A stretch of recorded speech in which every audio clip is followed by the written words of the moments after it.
In the age of social distancing, it was a shocking sight. Thousands of mourners in Brooklyn at a rabbi's funeral. You are putting my cops' lives at risk, and it's unacceptable. New York City Mayor Bill de Blasio says he's instructing the NYPD to cite or arrest anyone who disobeys a social distancing order. No, it's not like people gathering in the park. It was thousands of people. More images are also surfacing of the homeless sleeping on New York's subway system. The governor is now asking the transit authority to disinfect every train every night. It's disrespectful to the essential workers who need to ride the subway system. From beaches in California to this house party in Chicago, local governments are struggling to crack down on social distancing orders. New York State recently raised the maximum fine to $1,000. Now some towns in Massachusetts are doing the same for face coverings. What authority do these cities have to really enforce social distancing? The most important authority that any community has is moral authority.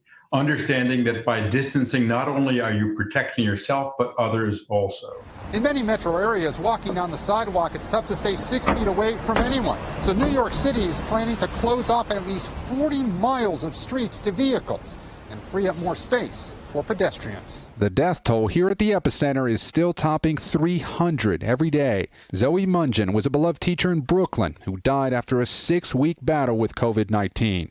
Her sister, a nurse herself, says she was denied a coronavirus test twice. They let her die. The healthcare system failed her. And I can't tell how many times that I begged and pleaded and I asked for someone to save her life.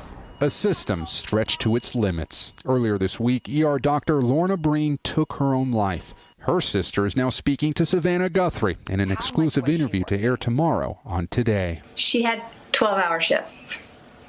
And when she finished, she said, I can't leave. Nobody's leaving. I have to stay and help. She would not give up. She would not let it break her, which of course it did. Another agonizing reason, authorities say, for Americans to stay home. Gabe Gutierrez, NBC News, New York. Hey, NBC News fans, thanks for checking out our YouTube channel. Subscribe by clicking on that button down here. And click on any of the videos over here to watch the latest interviews, show highlights, and digital exclusives. Thanks for watching.